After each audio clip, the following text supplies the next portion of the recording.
We've got a quorum already, and it's 4:30. This is the subcommittee on 3 regulations relating to the control regime for the import of eggs. We now need to elect a chairman. Members can refer to the appendix to the House rules for the electoral procedures. So we need to have a proposer and a seconder for a nomination, and the nomination must be accepted by the member concerned. Mr. Chairman, I nominate Mr. Stephen Ho. Do you accept the nomination? Yes, Chairman. And any seconders? I'll be the seconder. Any other nominations? No, then Mr. Stephen Ho is elected chairman of the subcommittee. So please take over the chair.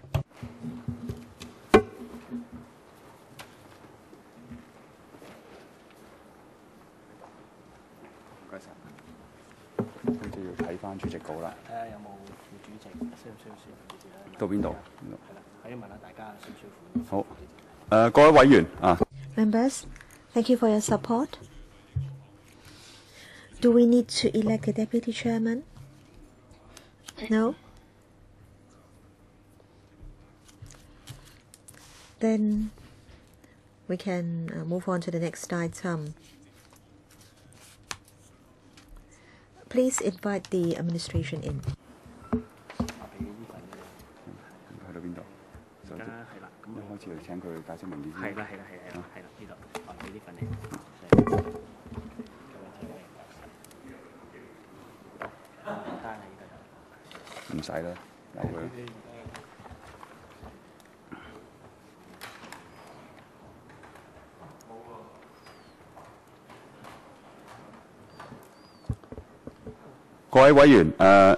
Members,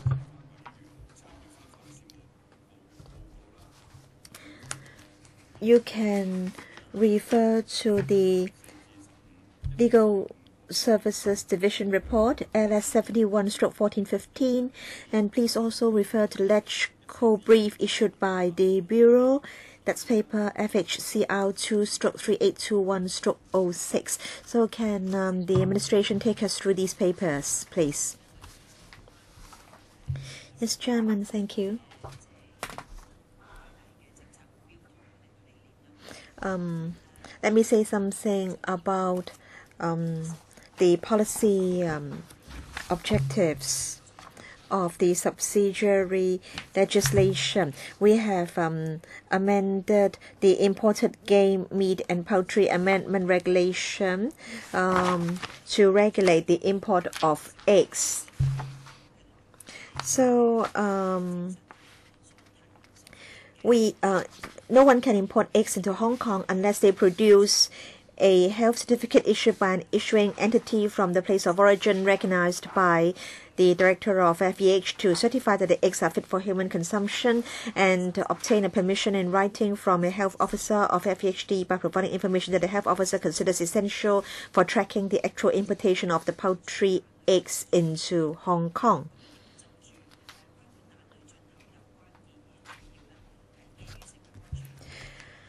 So the main considerations are public health and safety considerations, and the practice is in line with international practice. We've consulted foreign consulates, mainland authorities, and stakeholders.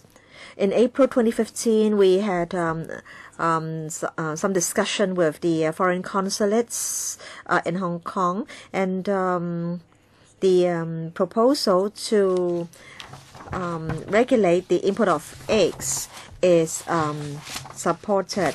We also need to introduce consequential amendments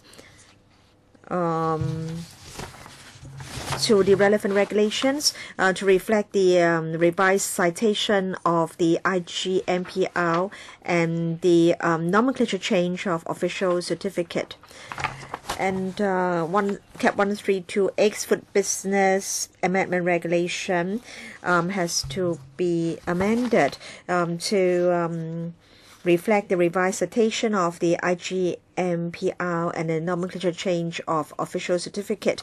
The subsidiary legislation will come into effect on the 5th of December this year. Thank you. I now will take questions from members.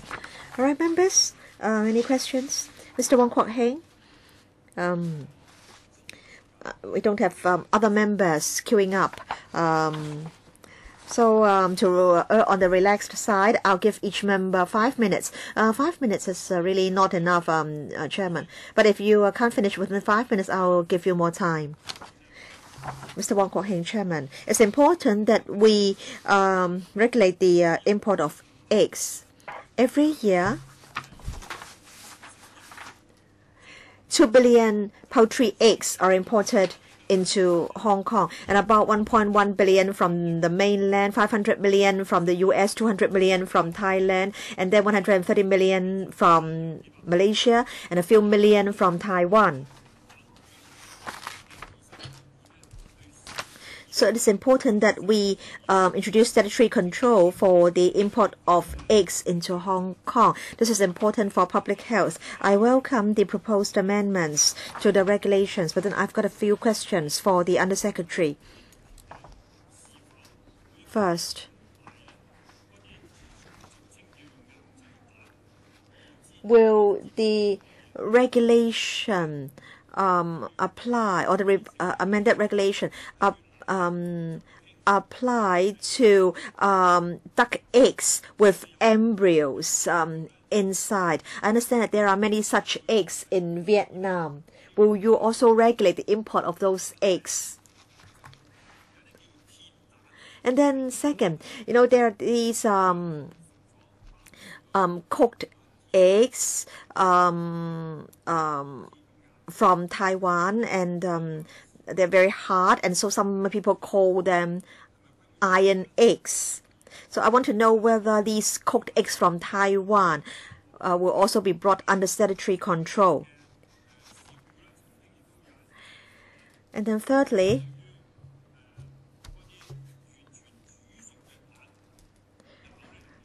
I understand that previously there was no control over the import of cooked eggs.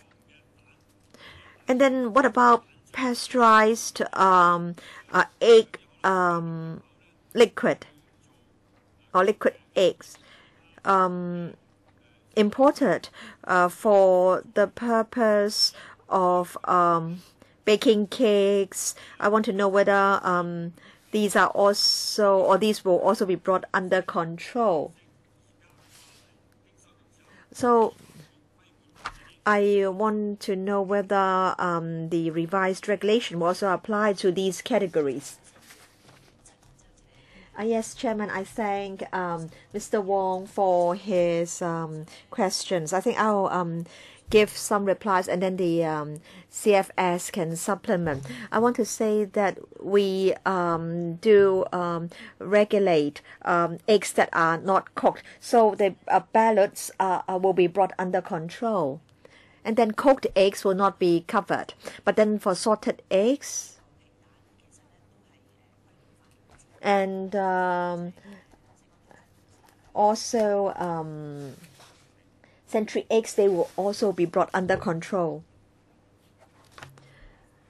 Chairman, I think the Undersecretary has already given a reply already.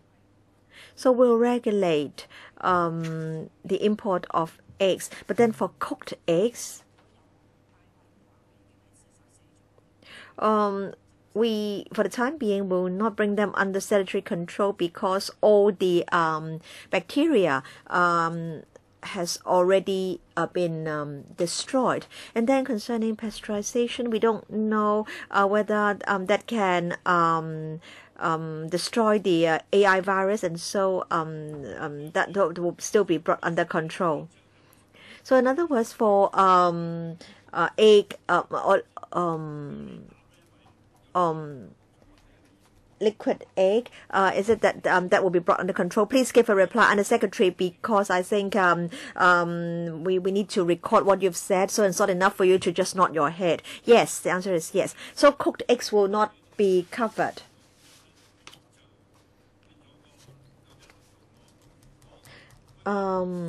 But then that may be a loophole. What if the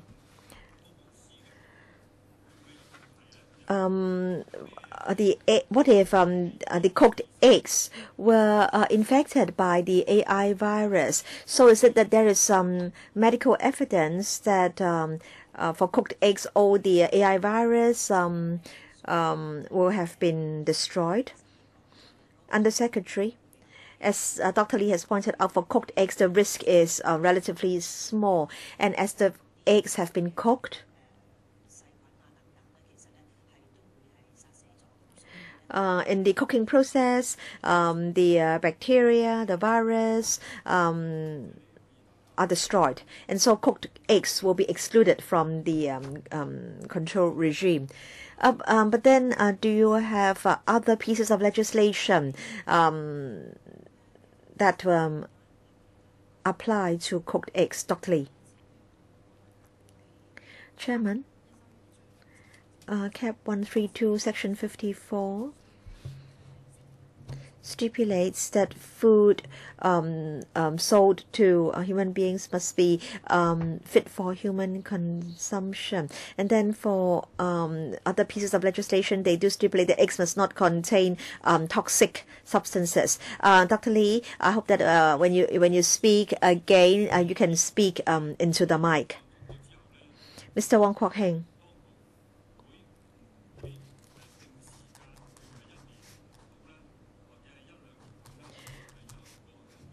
I want to know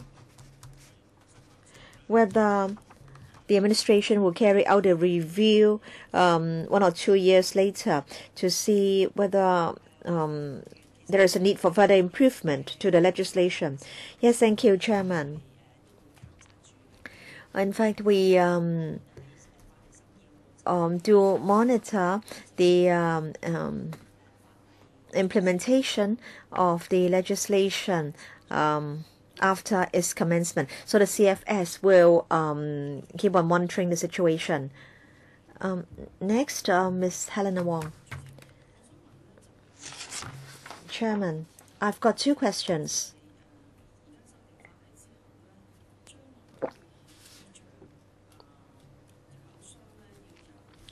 So, in future, we'll have to rely on health certificates issued by an issuing entity from the place of origin recognized by the DFVH to certify that the eggs are fit for human consumption. So the regime relies on the ability of the importer to produce such a certificate.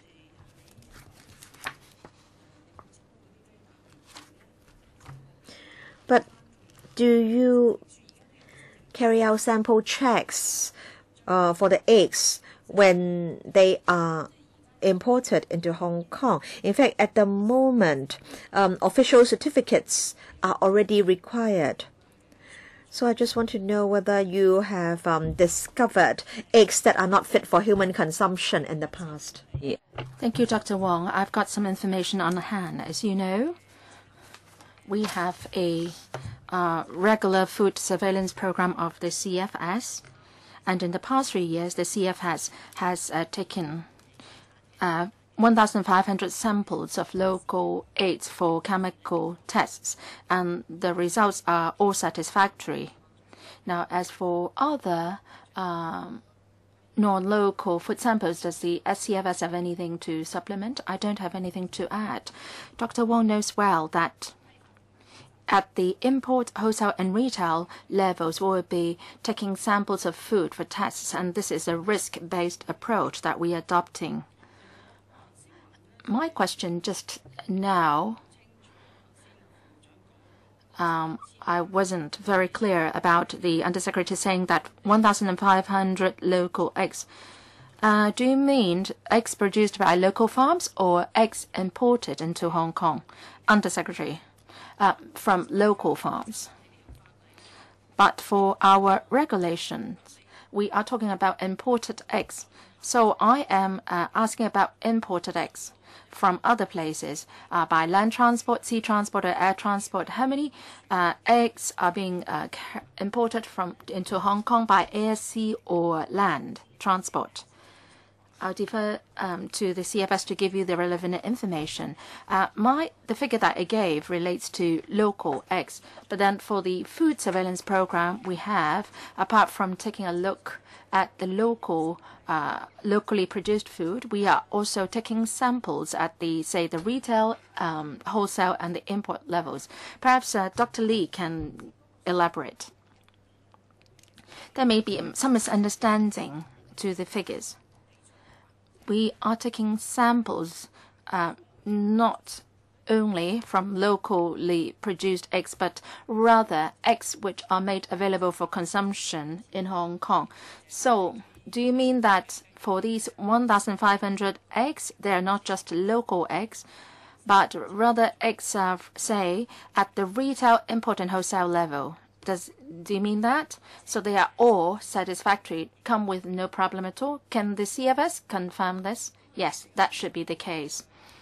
So my question was, how many came in from air transport, land transport, and sea transport?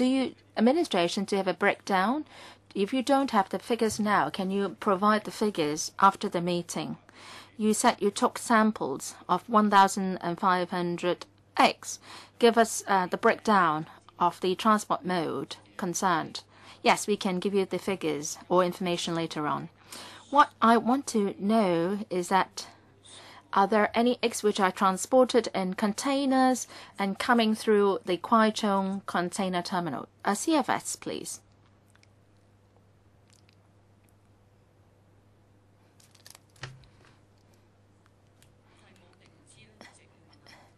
No, or they don't have the information. They are discussing it between themselves now. For import channels, sea transport, air transport, and also land transport are involved.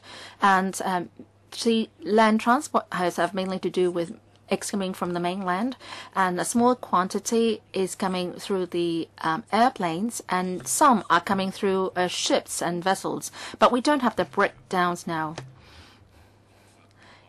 Can you confirm whether there are any eggs coming through the Kwai Chung container terminal, or do you have the information now? Yes, according to Dr. Lee, there should be some coming through sea transport. Why I asked all these? Because I've been following up what my concerns have been. The FEHD at the Kwai Chung containment terminal doesn't have any inspection control points, and they don't have any staff stationed there. At the last meeting, we said this also, that this is a loophole. You've got the regulations, but you don't have anyone to enforce the legislation. At the Kwai Chung container terminal, you can't check the imported eggs on site at Kwai Chung, and it's only when they have reached that the warehouses can inspections be carried out. So my question is that, has FEHD made any progress in setting up a control point at the Kwai Chung containment terminal? Undersecretary, we've been working and discussing with the customs on this. We want to set up a control point there. We have to address the issue of space and also how the work flow should be like. We are working on that already together with the customs.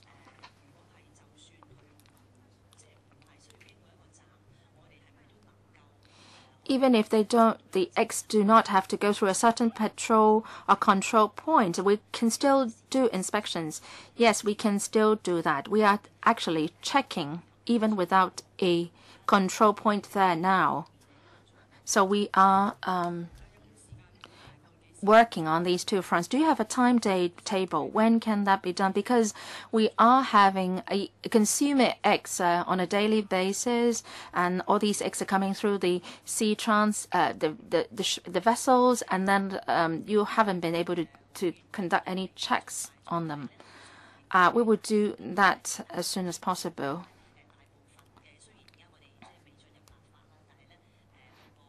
We haven't enacted the amended regulation, and actually most of the eggs do come with a health certificate, and so far the CFS believes that the risk has been low all along. Next one, Ms. Sit-Ho. Thank you, Chairman. I have several questions. First of all, I would like to follow up on this. For the marked up copy, there is the term functional ingredient.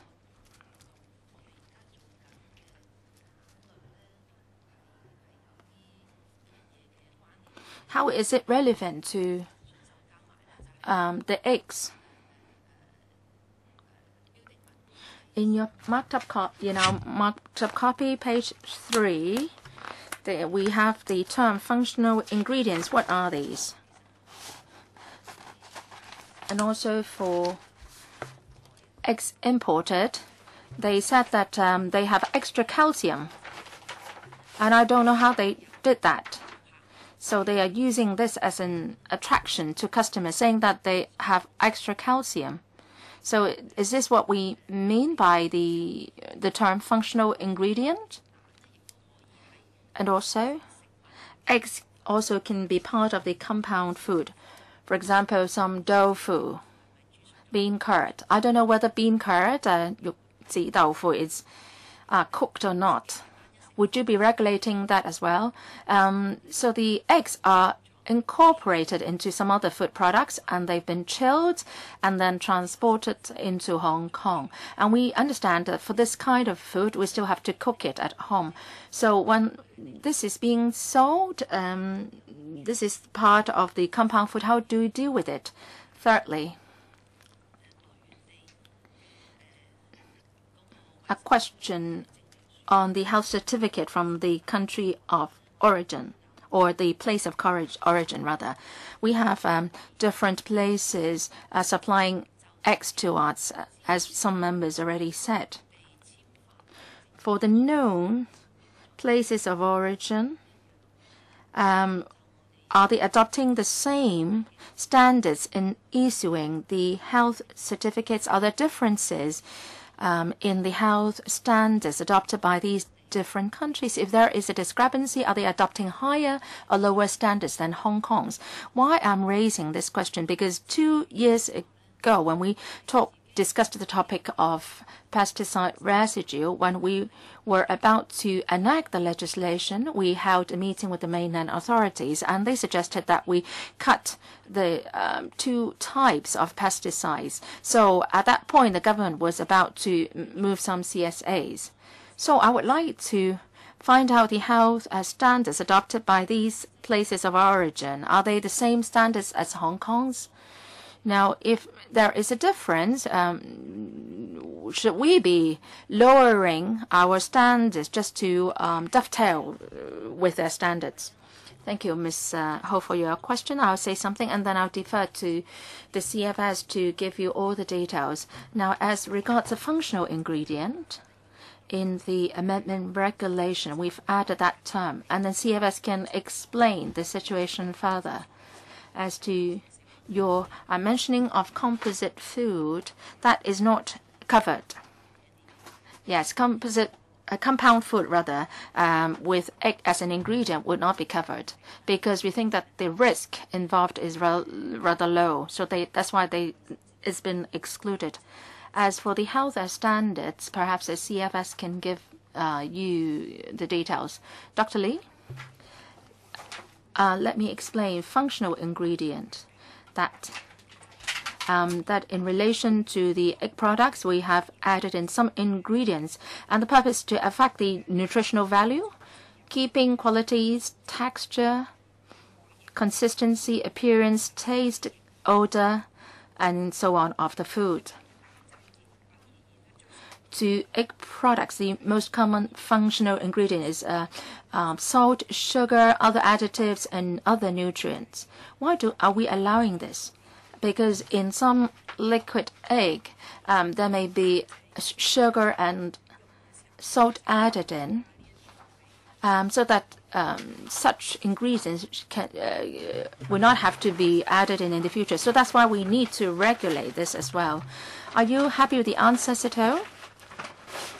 Now, I have a follow-up question on the functional ingredient.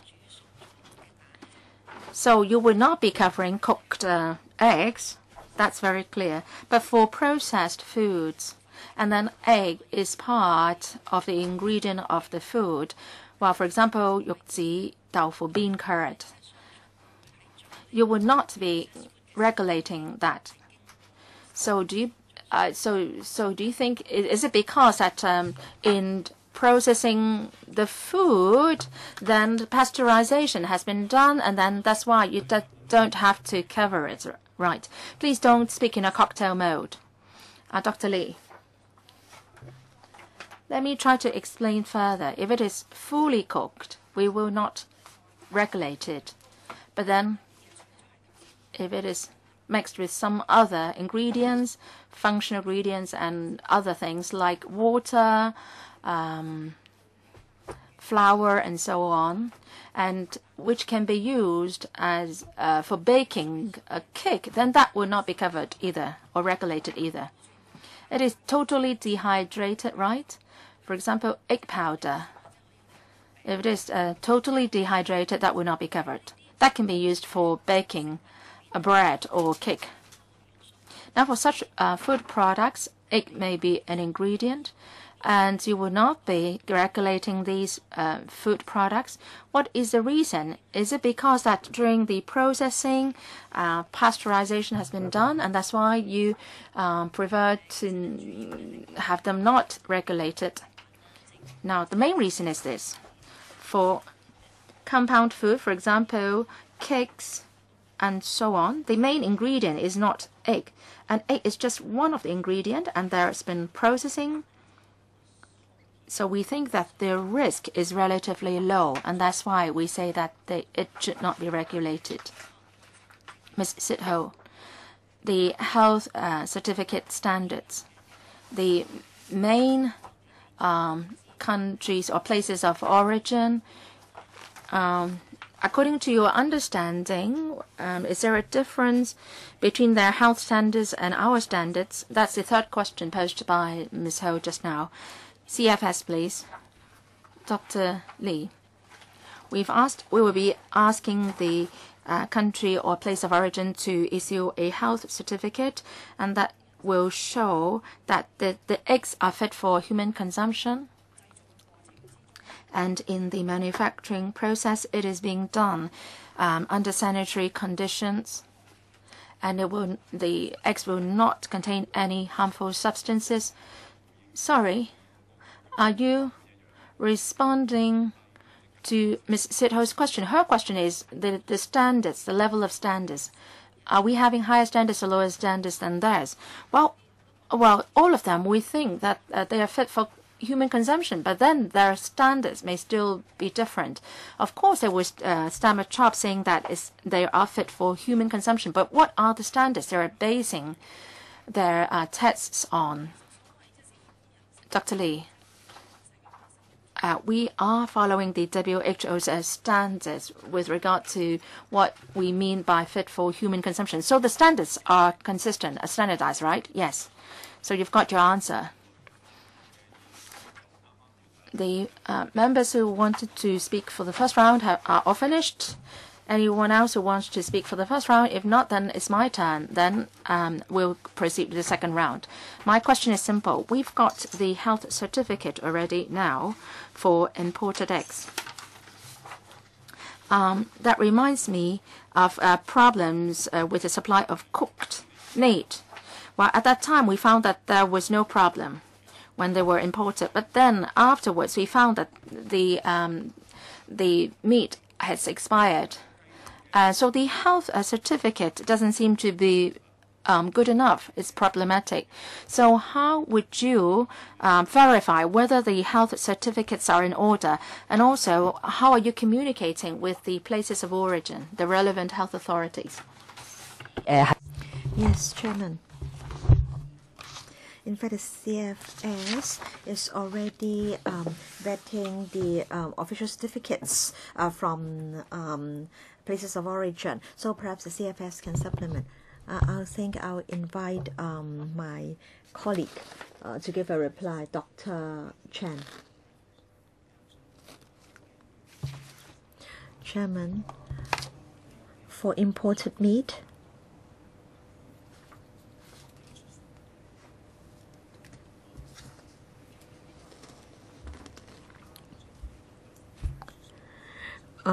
we do discuss the requirements or our requirements with the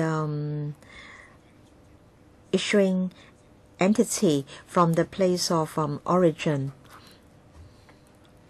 We make reference to requirements laid down by the WHO.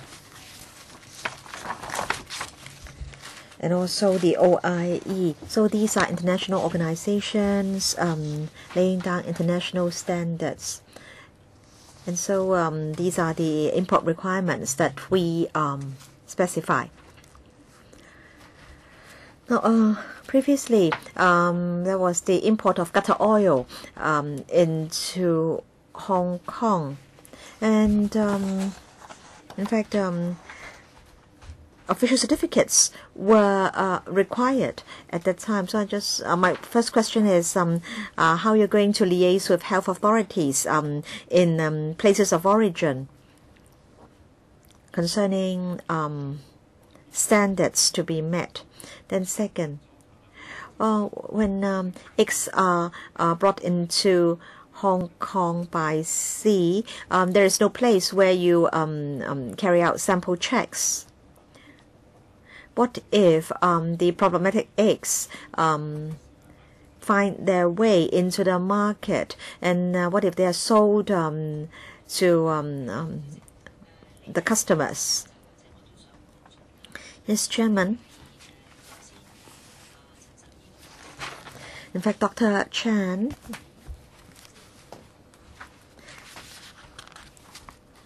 has already said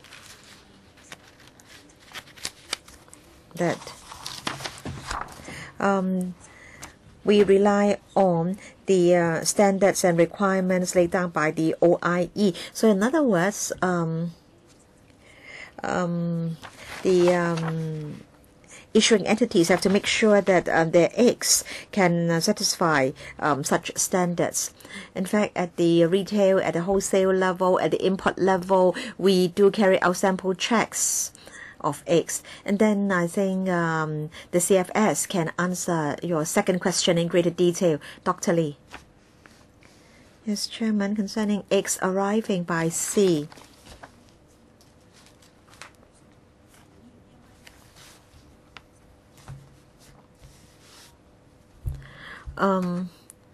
Now, say if the eggs arrive in the warehouse, then we can go there and carry out sample checks. So is it that the eggs will not be released into the market until you've inspected the eggs? Yes, we can make an appointment with the person in charge, and we can inspect the or check the eggs. And then they can be released into the market. Now, say, for example, you have many batches of eggs coming in, then you choose several batches, and then you make an appointment with the persons in charge, and you inspect the eggs, carry out sample checks before the eggs can be sold in the market. Yes. Mr. Chen Hangpan. Yes, Chairman, I would like to know more about the arrangements for carrying out samples checks.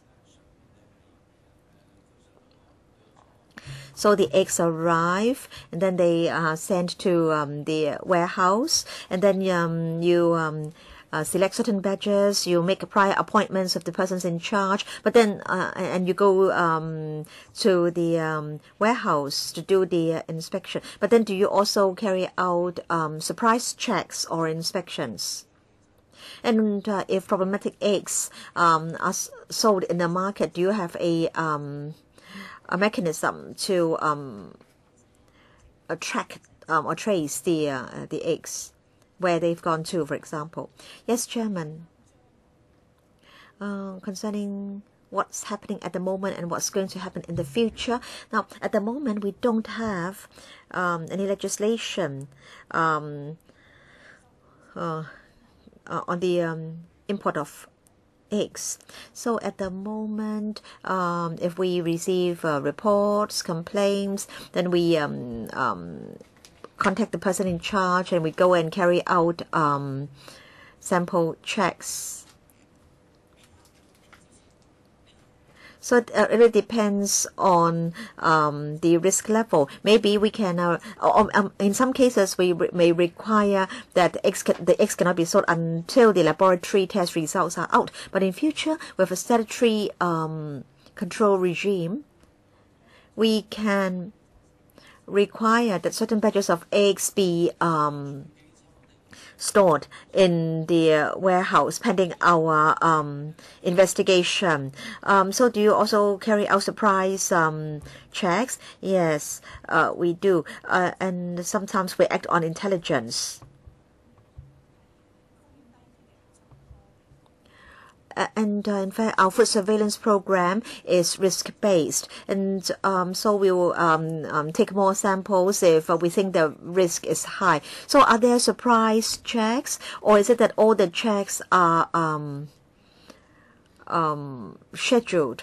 But of course, we can only go there for an inspection after we've made an appointment with the person in charge.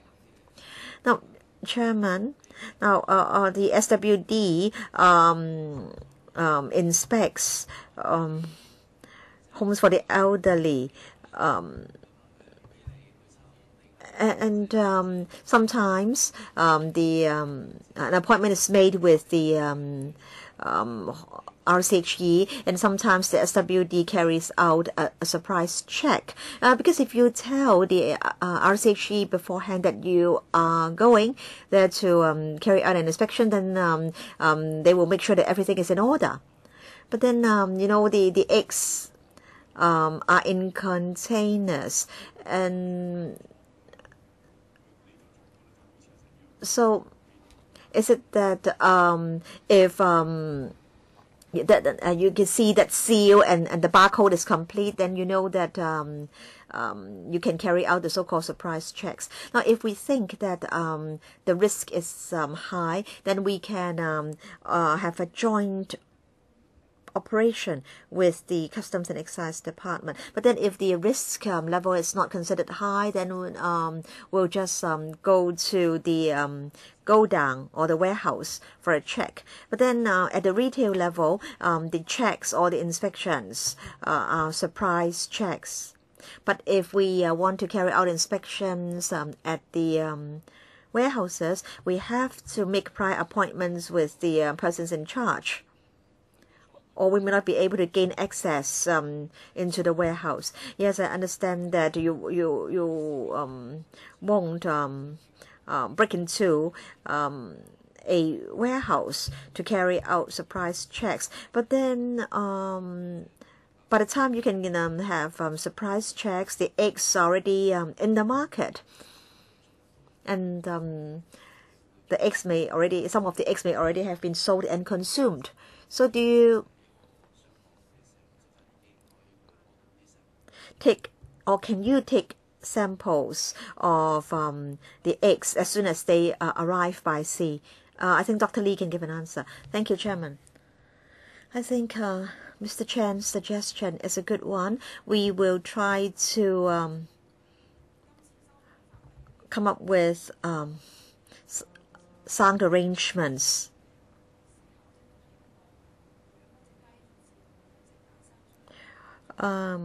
With this piece of legislation, we can be sure that the whole process is in order, because we will receive a health certificate from an issuing entity of the place of origin. So I think this represents a big step forward for surprise checks and laboratory tests. I think this is a downstream process already. But then I want to say that with the legislation, a lot of the upstream work can be done. Right, second round, Helena Wong, and then Wong Kwok Heng, and then Sid Ho. Helena Wong, Chairman.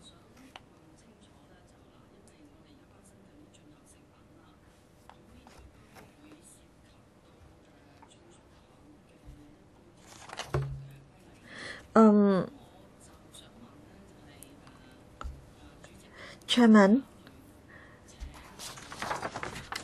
will we at the next meeting meet representatives from the C&E department? We want to know how the import and export of food items, or how that mechanism operates. Today it seems that the CFS is giving answers on behalf of the C&E department. Now, because if people import food items, they have to make customs declarations, but then the declaration can be made 14 days after import. Under our food safety legislation, there is a tracking mechanism requiring the food importers to tell you where the food comes from. And of course, the information will be made available to the FEHD. But is it that the information has to be given to the department as soon as possible and not within 14 days? On one occasion, there were some problems with imported food items.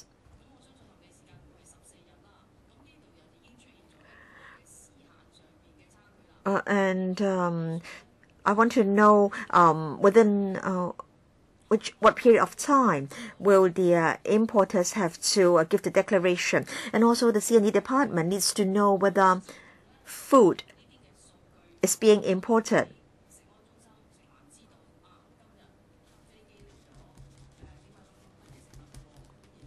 And is it that the C&E department will inform the CFS and the FHD what food items are arriving on a particular day by air or by sea? For example, how many containers coming by ship, whether there are eggs, whether there are food items coming from Japan, where there may be a problem of radiation.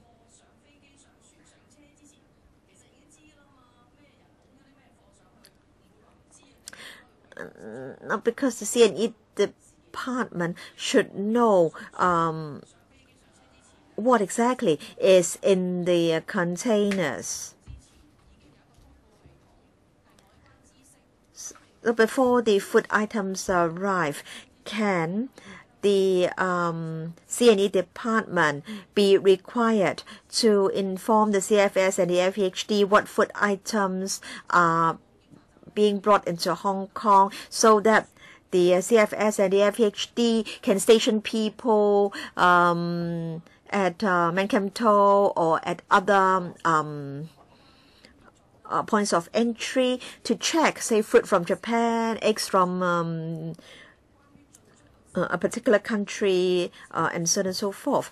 Does the FEHD have a database on food information? Is it that this database is updated on a daily basis? And do you receive regular notification from the C&E department? I hope that the FEHD will not be placed in a very passive position. Chairman, thank you. With this piece of legislation, the FEHD can play a more proactive role. Now, an importer of egg has to obtain a written permission from a health officer of the FEHD before eggs can be imported into Hong Kong. we have to have information enabling us to track the whereabouts of the eggs, and the information available should include the types of eggs, the quantity, and so on and so forth. So we can be more proactive.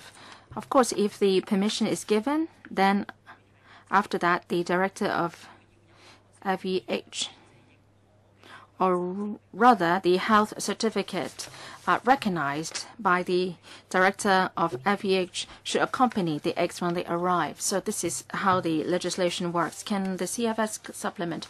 Chairman, I don't think I can get a clear answer from them. Can you agree that in the next meeting, someone from this CNED be invited to be here? Is it because they don't understand the situation or what? The CFS and the FEHC are now rather passive. As I understand, you have to wait for the CNED to give you the information, but then the importers are allowed 14 days to give the information. So there is a big time gap, and if anything, if a food incidents happen, then we will be too late to address the problem. Second, food safety ordinance under it. Is it that the customs should be notifying you in the first instance, or rather you would be requiring information from the CNED only after some food incidents have happened? Well, if that is the case, then it will be too late. So my understanding is that the FEHD and the CFS are very, very passive. Unless you have a mechanism whereby you know what you expect to arrive by sea or by air. So how does the present mechanism work? If you can't give me an answer today, perhaps someone from the Customs and Excise be invited to the next meeting to tell us how the two departments collaborate. I will try to see if we can invite someone from the Customs to be here. Even if they can't be here, then the government is obliged to give the answers Dr. Wong wants. Dr. Wong, can I be allowed to explain further? For, say, other foods like vegetables, as what you said, we count on the Customs and Excise Department to give us certain information, and then FEHD colleagues can make inspections and so on.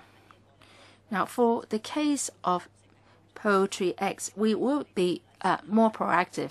If the regulation comes into effect, then for any eggs imported, you have to get a written permission from us first. And for us to give that permission, they have to furnish certain information which can satisfy us. And then we will be in a position to know a lot of information, like where the eggs will be imported and so on. And they have to come in with a health certificate as well. Chairman, I agree that we should work together with the customs more. And actually, the CFS is working closely with the CNE department. I'll see if the CFS has anything to supplement. I can't get my answer still, Chairman. FEHD, can you tell us every day what food products will be arriving at the Kwai Chung container terminal every day? They may not have the information now. You've spent over 8 minutes already, so I'll give the floor to another member first. Next one, Mr. Wong Kwok Hing. I would like to ask the administration if there is avian influenza AI in a certain place, and its eggs, poultry eggs, shouldn't be allowed to be imported into Hong Kong. And then you should communicate with the relevant authorities of that place. Can you tell us when will you prohibit the import of eggs from that place under your existing mechanism? And if eggs have been imported into Hong Kong and from a place which has been affected by AI, how will you deal with the recall of the eggs and the destruction of the eggs? Would you be asking the importers, or rather the wholesalers and retailers, to present you with the batch numbers and the relevant orders? Can you give us all the details here? 2 questions, administration. CFS, can you brief us on the workflow? Dr. Lee, please. Thank you, Chairman.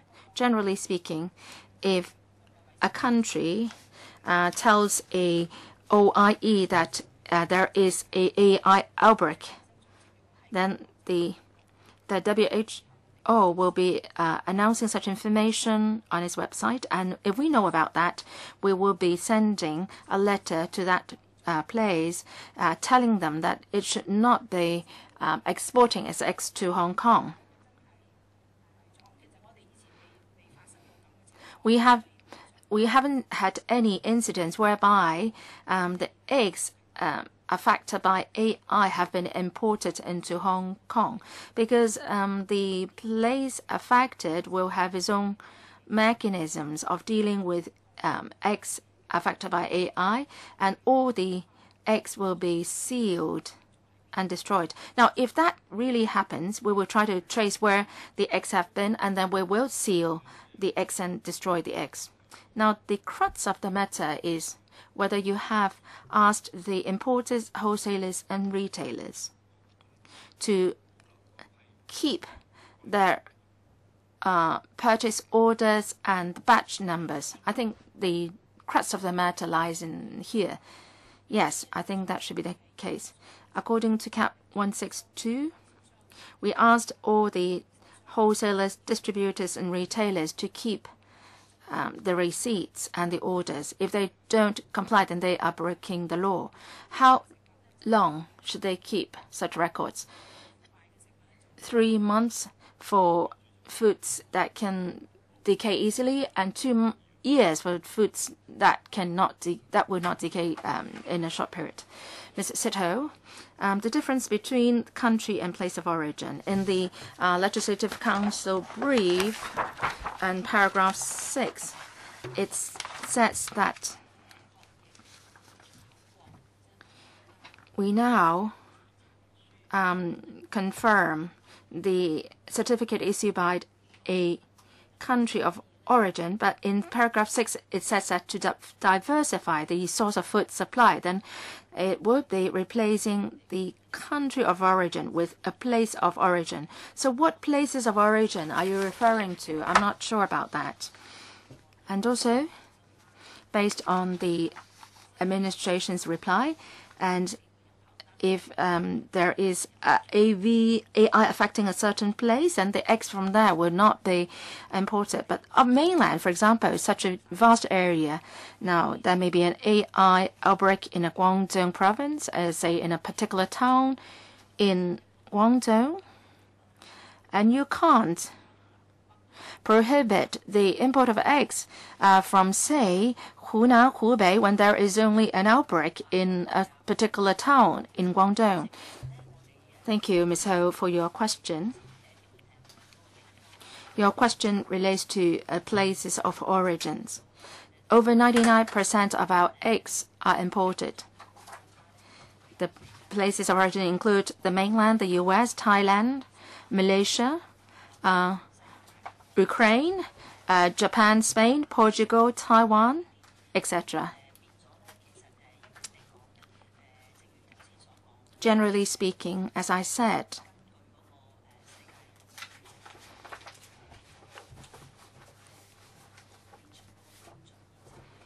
we would go by the standards of the OIE and ask that health certificates issued by these places should also be following such standards.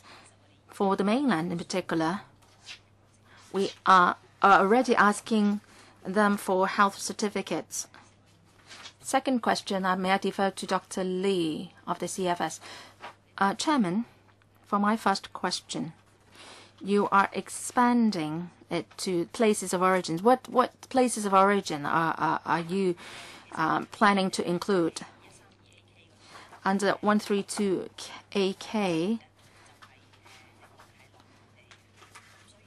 we would use the term place of origin instead of country of origin. The purpose is to expand the scope to a place and not just a country, and not limiting to the supply countries to be a country. Well, can, say, a province be identified as a place of origin? Yes. That can refer to a province or a city. So you are trying to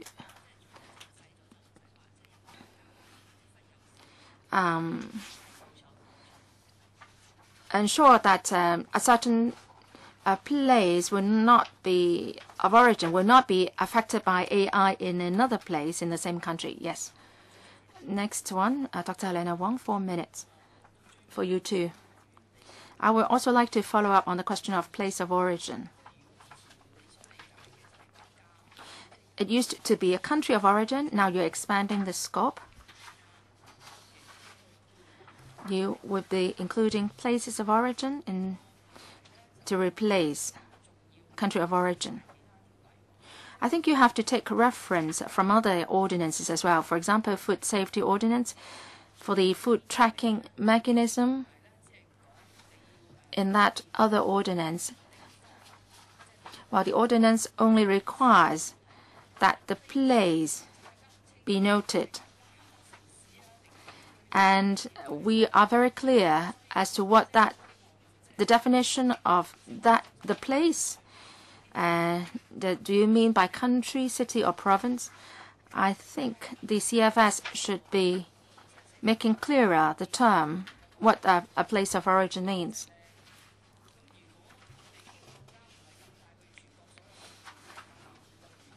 Say if we are banning food from 5 provinces of a country from exporting food to Hong Kong, say for in the case of Japan, and that would be problematic sometimes.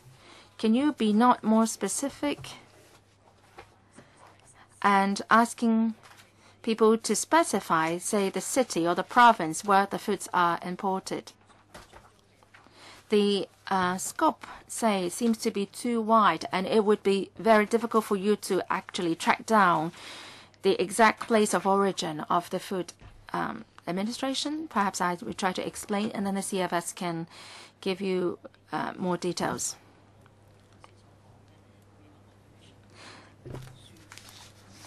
Right now, we are asking for them to obtain a permission from us. If the importers want to import eggs, they should be obtaining a permission in writing from a health officer of the FEHD. And we would require a lot of information from them in order to give that permission. And one of the items of information is to the effect that we would be able to track down the exact place of origin of the eggs. So would that, would the regulation be amended? I think we are good enough in what we are proposing already. Would you be amending the legislation? No. As I said, the proposal this time is that they have to get a written permission from the FEHD, and they have to produce a health certificate to us. So you would not be amending the food safety ordinance to make clearer the term, the place of origin. Well, we can discuss that after the meeting. If you don't make the amendment, I can't see how you can enforce your laws. This has already happened. Foods from 5 prefectures in Japan cannot be imported in Hong Kong. If they just fill out the form and say that it's Japan, how can you make the checks and inspections?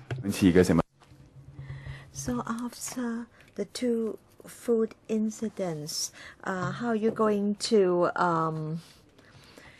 deal with this problem?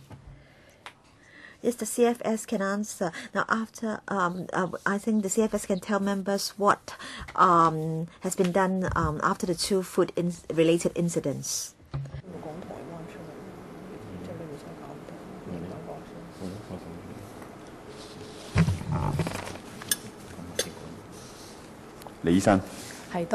Dr. Lee, please. Yes, Chairman. For poultry eggs, we've changed from country to place of origin, and as a result we can bring in eggs from Taiwan, because Taiwan is not regarded as a country, and eggs from Taiwan can't be brought into Hong Kong.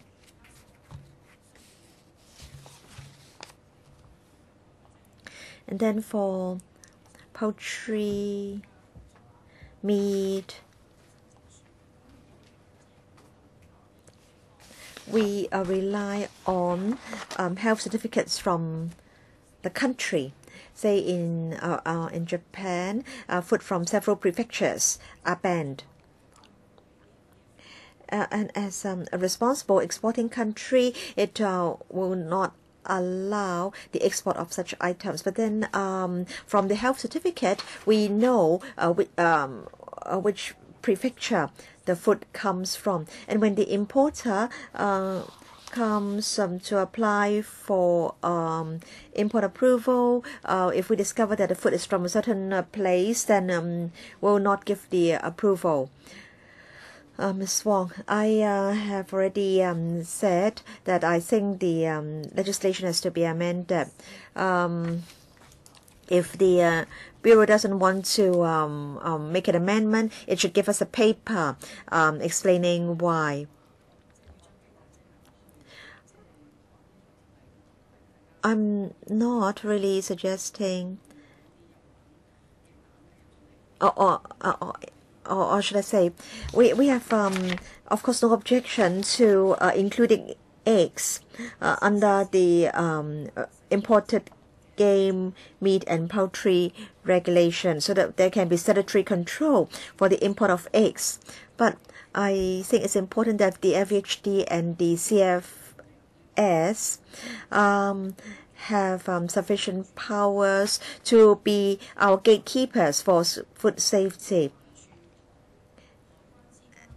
And I think it's important that the C&E department keeps the CFS well informed of what food items are being brought into Hong Kong. So I'm not only concerned about the issue of eggs, whether there should be eggs from Taiwan. I'm concerned about the entire food safety regime in Hong Kong. I think information is very important.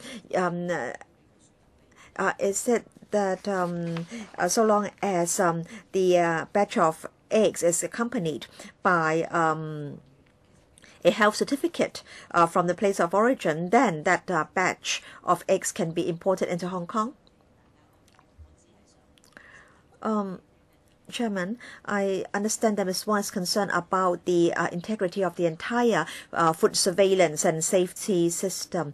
But then with the new legislation, we will be better able to obtain information about the eggs before they are brought in, and so that will represent a major step forward.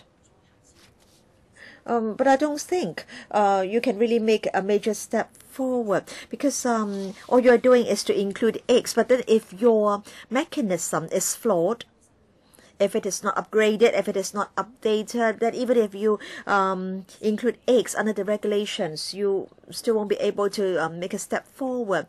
So does the FHD know what food items are being brought into Hong Kong by sea, by air, by land, on a daily basis? And when do you know whether certain food items have been brought into Hong Kong? And which department do you rely on for the information?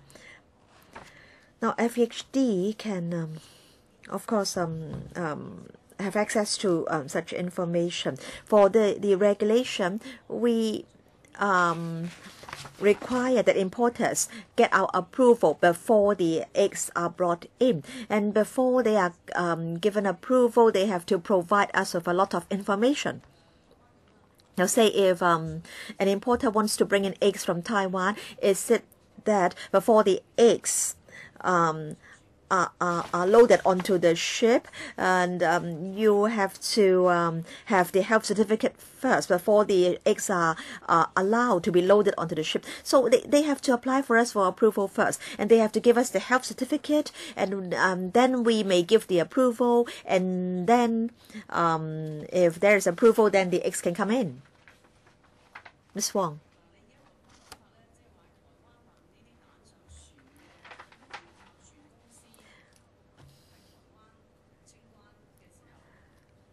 So the shipping company will have to make the customs declaration in Taiwan.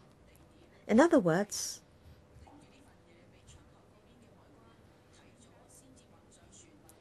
the eggs are loaded onto a plane or a ship when the exporter produces the approval to the customs authorities in Taiwan. So is it so? Can the eggs be loaded onto the ship without your approval, or is it that the container will arrive first? And I want to say that the importer has to first of all obtain the written approval of a health officer of the FEHD, or else he can't bring in eggs. So it is not that we are passive, the eggs arrive and then we check the eggs. So the importer has to get approval from the health officer of the FEHD first. And approval is given only if detailed information is available. Perhaps the CFS can supplement. Dr. Lee. Yes, I think I can supplement. Chairman. When an importer applies to us for written approval, it has to give us all the details. For example, where the eggs come from, the quantity, and so on and so forth. And every time the eggs arrive,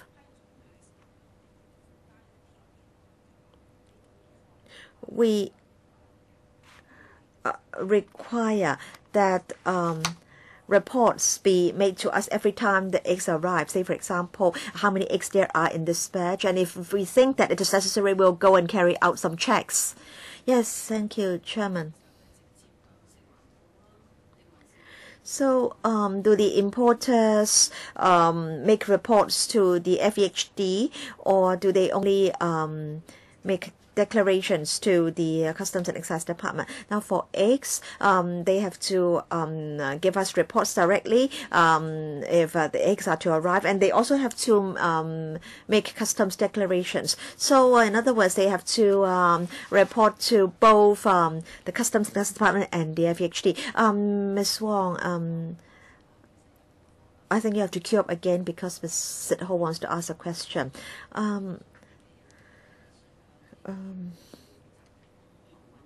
Before food items can be loaded onto a ship or on a vessel, the exporters have to give all the documents to the carriers. Say for us who have no home return permits, even if we want to go to the mainland, we won't. The airliners won't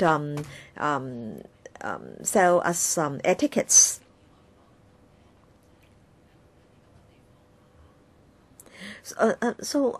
What I'm worried about is that there are some places which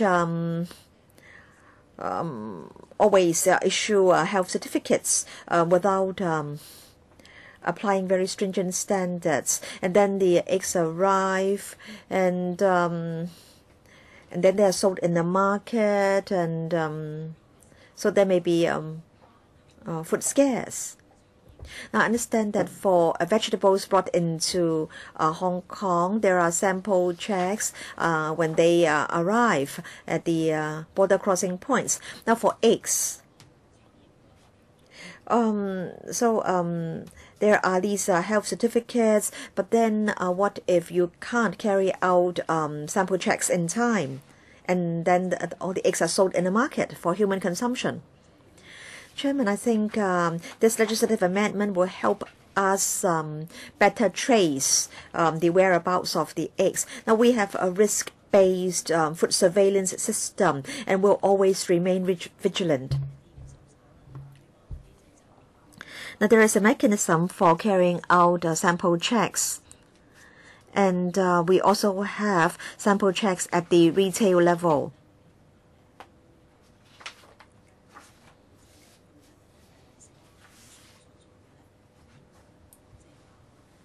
So I want to say that the CFS does carry out regular checks at different levels.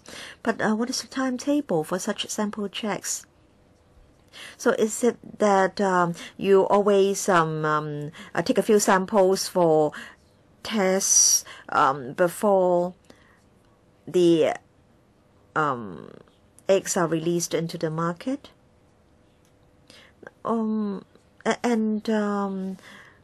Maybe the eggs are sold before the laboratory test results are out. So I do agree with Ms. Helena Wong that we should also meet the C&E department next time. I think it's important that the FEHD and the C&E department step up their cooperation. Dr. Lee, can you tell members about the whole process? Thank you, Chairman. It depends on where the eggs come from and how they come in. Now, if the eggs come in from Mankamto by land, then of course we carry out sample checks, and the same applies to eggs coming by air.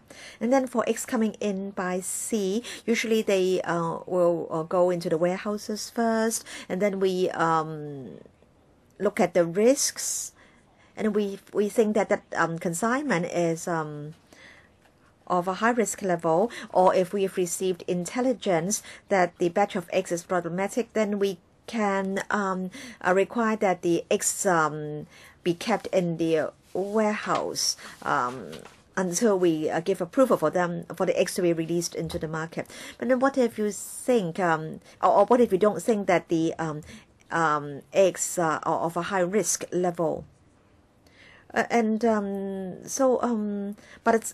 time your check results are out, maybe people have already consumed all the eggs. So how long does it take for the checks to be completed and for the laboratory test results to be out?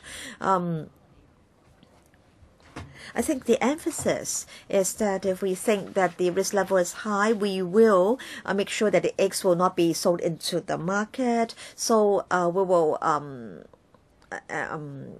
be keeping the eggs in a warehouse. But what if you haven't received any intelligence and you don't think that the eggs are of a high level, but then you've taken out a few samples for laboratory tests, and the rest of the eggs have already been released in the market? And how long do we have to wait for the results to be out? Dr. Lee, the time taken for the tests, well, it depends on what we are looking for in the tests. It varies. Normally, it takes several days. As I said, if we think that these are high-risk eggs, then we can detain the eggs until the test results are out. Eggs do not can stay for a relatively long time, and we can do that. So, but we may not be doing this on every batch of eggs, because that will affect the trade. So we will do it by a risk-based approach. This is my second round, we've asked a lot of questions about safety. I would like to ask a question on the supply. Now you don't need a health certificate, and you are proposing for a health certificate to be supplied. Now, normally for places of origin, do they have such health certificates, for example, from eggs from the mainland, California, and the U.S.? Can they issue health certificates? Will the supply be affected if they don't normally have health certificates? That's my first question. Second, I'm sure that you have consulted the egg importers. Do they have any views that they have given you? Thank you, Chairman. We have now an administrative arrangement starting from 2007. Eggs imported from the mainland should come with a health certificate. We've also been discussing with 11 countries of origin. We've discussed with the relevant authorities on the health certificates. We've reached some agreement already. As to your second question, I'll defer to the CFS. Dr. Lee, about consultation. We've all along been consulting the trade on the regulation of poultry eggs, and generally they support the proposal. There's no big problem identified. We are just answering some queries only. How many suppliers have you talked to? How many importers have you liaised with? In consulting the trade, we will be actually talking to the chambers of commerce and trade associations, 700 importers. You said that 2007, starting from 2007, the mainland eggs have come in with a health certificate. Which specific authority is issuing these health certificates? Health authorities at the provincial level or the municipal level, or what? The inspection and quarantine authorities at the district level of the mainland, which are issuing the health certificates. What about the U.S.?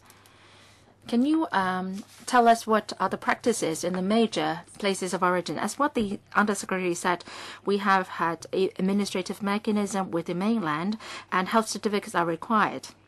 And for the other places of origin, they don't have to do that now. But then for some countries, they are already issuing health certificates for the export of their eggs. Major countries do have such an arrangement. And generally speaking, for example, in the U.S., it will be the central authorities at the U.S. which are issuing the health certificates. Now, when the actual health certificate is issued, maybe it's the state authorities which is doing that. But as to the content of the health certificates and also for the entire regulatory mechanism, it is overseen by the central authorities. And we will be discussing with the central authorities of these places, and then we would be we'll make sure that these health certificates are in order before we accept those or recognize those. I am concerned more on the supply. Can I take it to be the case that if the amendment regulation is passed, there won't be any impact on the supply of eggs? Please give me a simple answer, yes or no.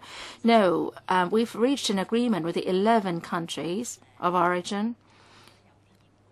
And actually, some of them are already issuing health certificates now. Next one, Dr. Helena Wong.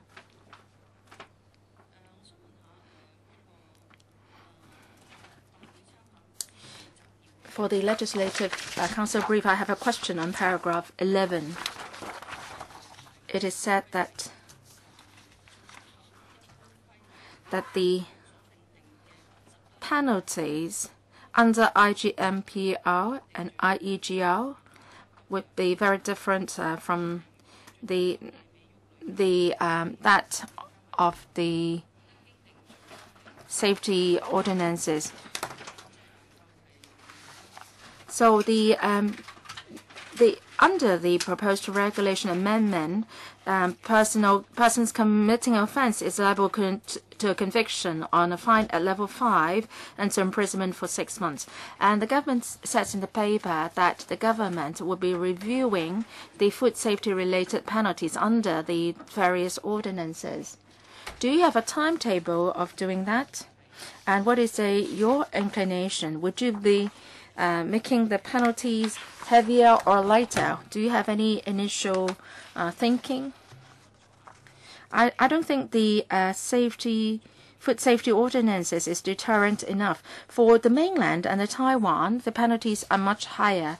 So what is the administration's initial thinking on this? Thank you, Chairman. As what the paper says, we've heard views from members saying that the penalty is not heavy enough.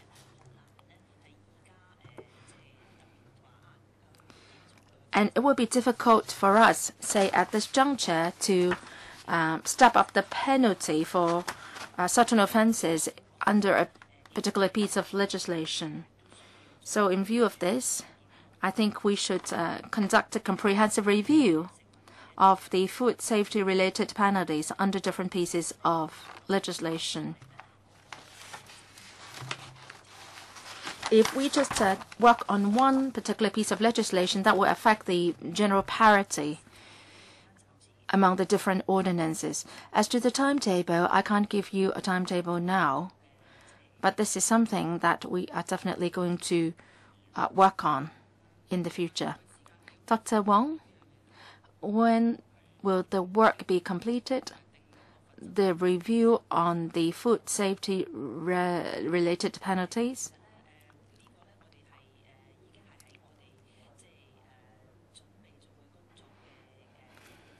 This is something that we'll embark on, definitely. But there are a number of laws that we are working on, and well, rest assured that this is something that we will do it ASAP.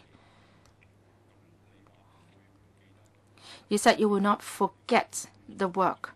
When will you get your other tasks completed, and then you will get the review going? When will you start the review?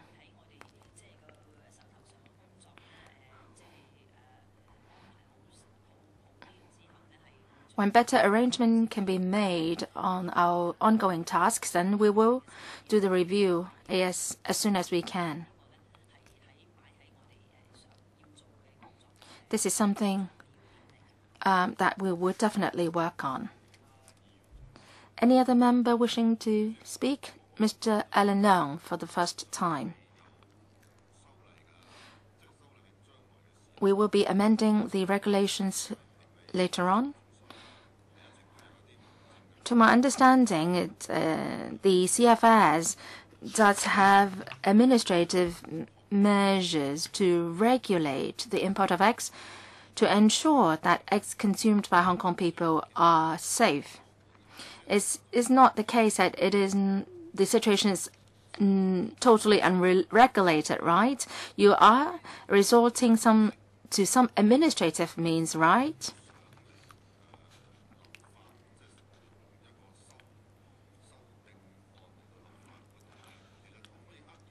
Can you tell me briefly the difference between the administrative means and the proposed amendments to the legislation, going by a legislative approach? Starting from 2007, mainland eggs imported into Hong Kong should come with a health certificate. For other countries, they are actually voluntarily providing such health certificates. So this is the situation with the health certificates. And also in our regular surveillance food program, we are making sample checks at the retail, wholesale, and import level. As like in other food products, if problems are identified, then we will seal the problematic food products. Now we are proposing the amendment because of the AI situation and the associated risk. And if a country is found to have a high risk of AI, then we will be prohibiting the import of eggs from that country. Now the major difference is this: in the future, if an egg exporter from a certain place would like to export eggs to Hong Kong, it must get a permission from the FEHD first. And then under that mechanism, we'll be asking for the exporter to give us a lot of information so that we can trace the eggs if there are any problems with the eggs.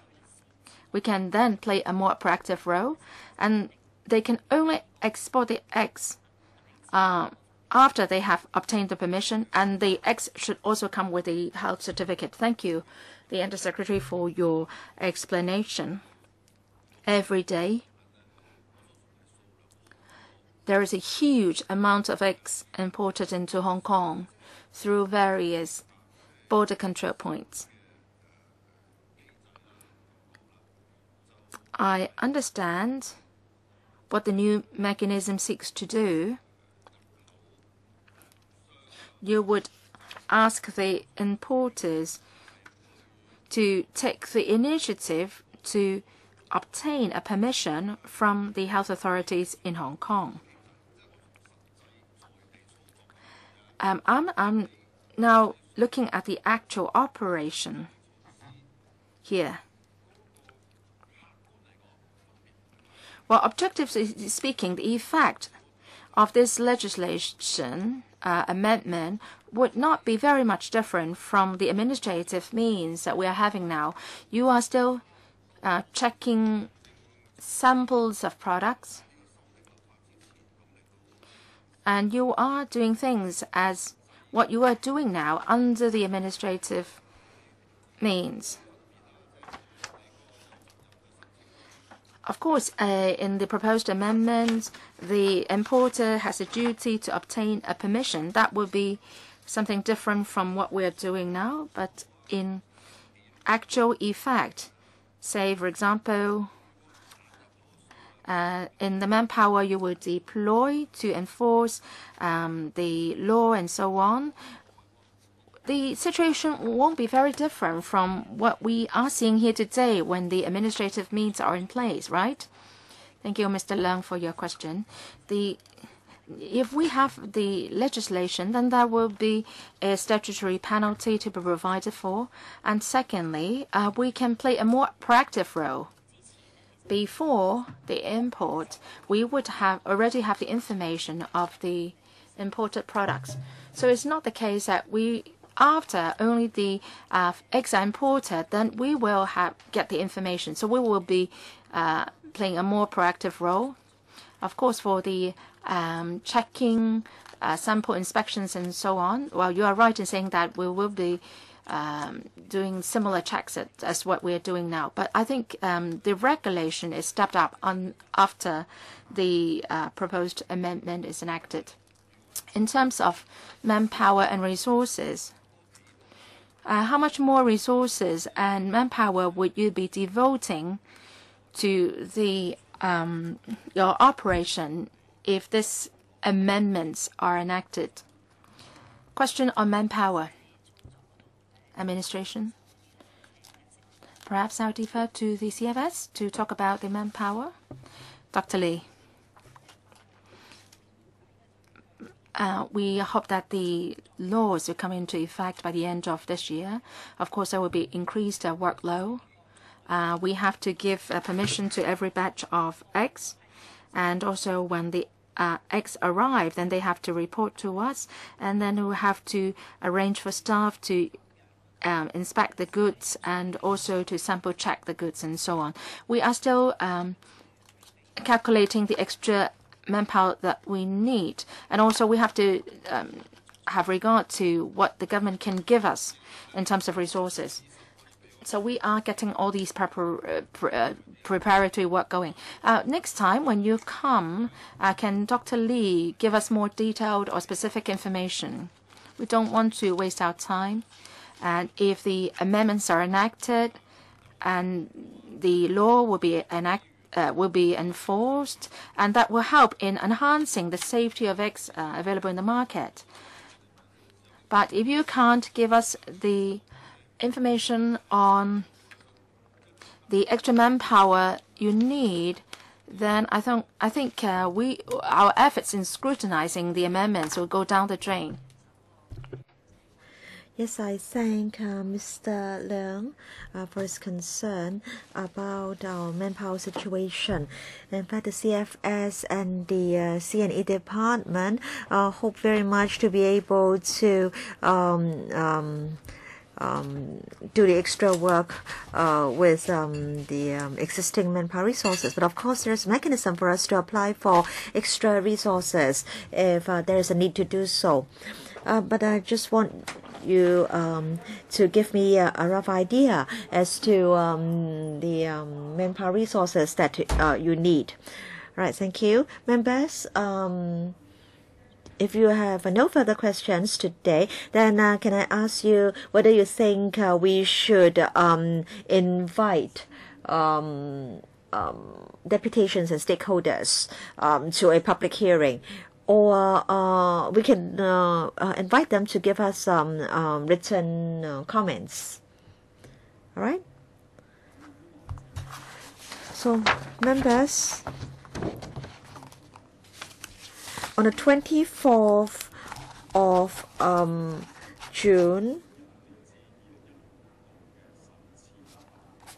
a resolution was passed to extend the scrutiny period till the first sitting in the 2015-2016 session, and the subcommittee will be reporting back to the House Committee before the first sitting in the 2015-2016 session. Members, any comments? Ms. Helena Wong? No comments on this matter. But can you confirm that you'll be inviting the C&E department to come next time? Yes, that will be done. No, because maybe we really know too little about the import and export of food items. So perhaps next time the CFS can tell us or can give us a paper on the database, on whether there's a database on food brought into Hong Kong. So please tell us your story, CFS, and then the C&E department can tell us its story, and then we can compare the two. All right. So members all want you to step up action to protect food safety. Ms. Sit Ho, Chairman. Because we have the summer recess, and so we'll have a lot of time till the first sitting in the next session, and we understand that we're going to have another meeting in July, but then you can see that in fact there are quite a lot of provisions that need to be amended, and so if we can't finish our work in July, we may have to start work again in September. Now we hope to complete our work in July, but then if we need more meetings, then we can decide to have meetings in September or even August if members so wish. So it's premature to make a decision at this stage. In fact, the clerk has drawn up a list of possible slots. So maybe tomorrow or on Thursday, I'll circulate this schedule to members, and we can according to this list, have a meeting on the 7th or on the 8th of July, and we can also have a meeting on the 24th of July. Now, at the last sitting, we need to deal with 5 bills, and I think we need time to prepare for the last sitting. So perhaps we can have another meeting after the last sitting. So that will be on the 16th or on the 17th. Ms. Helena Wong. Just want to remind you, Chairman, that we will go on a trip to the U.S. From the 13th to the 19th.